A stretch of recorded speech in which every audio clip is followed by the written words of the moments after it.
membahas gerak cepat Menteri Kabinet Merah Putih dalam 100 hari kerja. Kita sudah terhubung dengan tenaga ahli utama Kantor Komunikasi Kepresidenan atau Presidential Communication Office. Sudah ada Pak Dede Prayudi. Selamat sore, Mas Uki. Mas Uki, mohon maaf ini kami masih belum mendengar suara Anda, Mas Uki. Sepertinya masih di mute. Mas Uki boleh dibuka terlebih dahulu. Iya, sorry ya, selamat sore. Terima kasih sudah diundang. Baik, ini sudah jelas. Mas Uki, ini memasuki pekan kedua masa kerja pemerintah yang baru, Menteri dan Wakil Menteri Kabinet sepertinya mulai bergerak cepat dalam bekerja begitu ya, karena di tayangan-tayangan sebelumnya ini juga sudah ada hasilnya begitu. Apa arahan khusus dari Presiden terkait dengan hal ini, Mas Uki? Ya, memang gini, pertama-tama ya, tidak ada instruksi Presiden ya, seperti yang beredar belakangan di media terkait dengan diksi 100 hari kerja ya. Jadi 100 hari kerja ini memang sebuah diksi yang sangat populer di kalangan masyarakat dan kami tidak mungkin bisa menghalang-halangi itu. Tapi yang jelas tidak ada instruksi Presiden kepada para pembantunya, dalam hal ini adalah Menteri, Wakil Menteri, Kepala Badan atau Wakil Kepala Badan terkait dengan penggunaan istilah 100 hari kerja. Yang ada adalah program hasil terbaik cepat, dan ini tidak hanya yang 100 hari gitu, bisa saja dia lebih cepat daripada 100 hari, bisa saja dia lebih lama daripada 100 hari. Tapi sebelum kita masuk ke program hasil terbaik cepat ya, ada satu yang paling krusial yang sudah bahkan diperpreskan oleh Presiden Prabowo terkait dengan deadline-nya para menteri.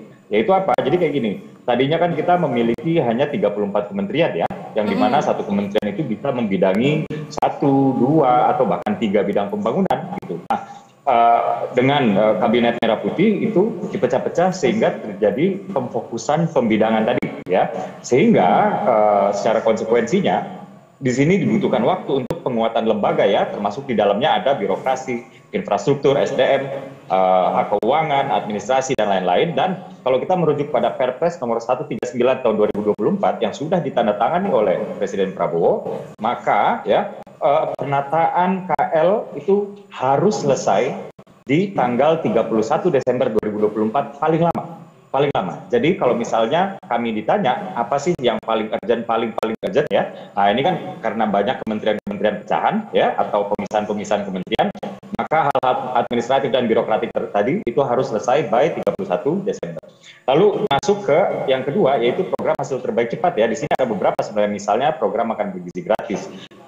Program makan bergizi gratis ini diharapkan kick off ya di bulan Januari ya, bahkan Ketua Badan Gizi Nasional, Prof. Dadan, itu sudah menyebutkan bahwa beliau siap atau Badan BGN ini siap untuk kick off tanggal 2 Januari. Dan ini ya, walaupun BGN sebagai leading sector ya, tapi kan BGN ini dia melibatkan banyak sekali kementerian ya. Tadi kita sudah lihat ya, Pak Mentan ya mengatakan bahwa akan ada impor sapi ya. Artinya bahan baku ini kan suplainya nggak hanya dari BGN saja. Lalu nanti di dalam pengelolaan bahan baku tadi, ini melibatkan UMKM, jadi akan ada peran Kementerian UMKM. Lalu juga dalam distribusinya akan ada peran Kementerian Pendidikan dan juga Kementerian Kesehatan, karena untuk ibu hamil dan anak-anak balita ini distribusi makan bergizi gratis ini akan melibatkan posyandu, jadi nanti akan ada aktivasi posyandu besar-besaran di negeri ini. Jadi kurang lebih seperti itu ya, itu untuk makan bergizi gratis yang diharapkan untuk bisa kick off pada tanggal 2 Januari, kurang lebih seperti itu ya. Nah, ada juga program-program yang sifatnya spesifik di kementerian tersebut ya, yang kami sudah terima informasinya dari Kementerian Kebudayaan misalnya ya.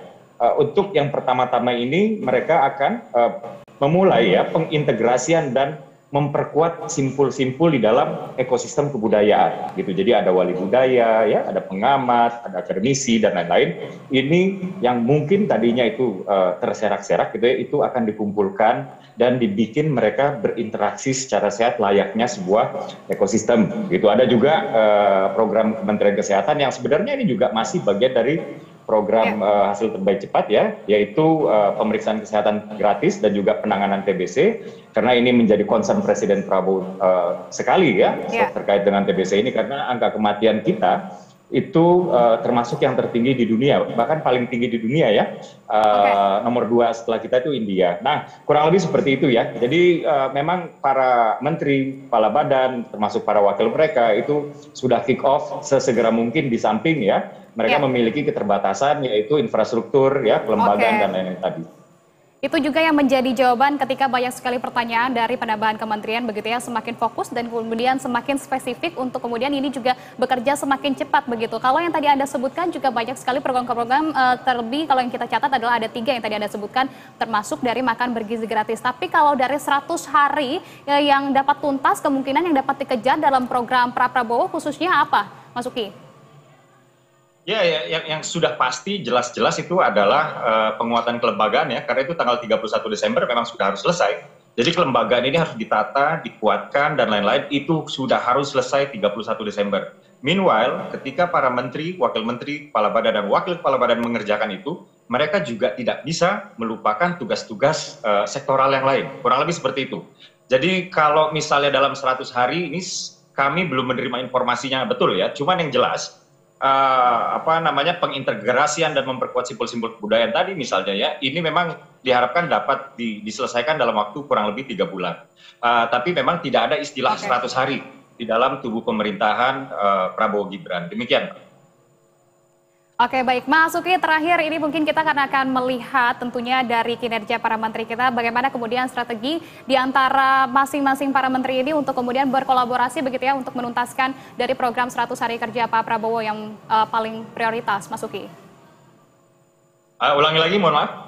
Kolaborasi dari lintas kementerian tentunya untuk menuntaskan program 100 hari prioritas dari Pak Prabowo. Oh ya, tentu saja ya. Jadi begini, saat ini kita memiliki 41 kementerian sektoral ya, yang dimana kemudian itu dikoordinasikan oleh 7 Menko, Menteri Koordinasi ya, yang dimana ada beberapa kementerian itu justru langsung di bawah Presiden ya, termasuk dalam hal ini yang baru adalah Kementerian Keuangan.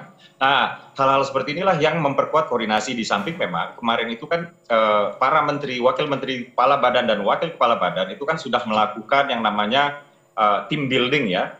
Team building ini memang jadi kekompakan itu kan tidak hanya ketika bekerja mereka terasa kompak gitu ya, tapi juga merasakan perasaan sepenanggungan, senasib, dan lain-lain ya. Dan juga membangun chemistry ya, mengikis sekat-sekat psikologis di antara mereka yang mungkin bisa saja ada, karena mereka itu kan berasal dari latar belakang yang berbeda ya. Kalaupun ada yang latar belakangnya politik ya, itu pun warnanya bisa beda-beda, dan kita baru saja selesai kontestasi politik. Nah, hal-hal inilah yang akan dihilangkan, dan kita bisa lihat saja nanti ke depan ya. Yang jelas memang program hasil terbaik cepat Prabowo Gibran itu umumnya lintas sektor, dan inilah kenapa kekompakan, soliditas, dan perasaan dan chemistry ini sangat dibutuhkan. Oke, baik, itu penting dan juga menjadi catatan. Kita lihat terlebih dahulu bagaimana kemudian kinerja dari para menteri Kabinet Merah Putih. Terima kasih kalau begitu atas informasi Anda, tenaga ahli utama Kantor Komunikasi Kepresidenan, Dedek Prayudi. Selamat sore, Mas Uki. Selamat sore. Selamat sore.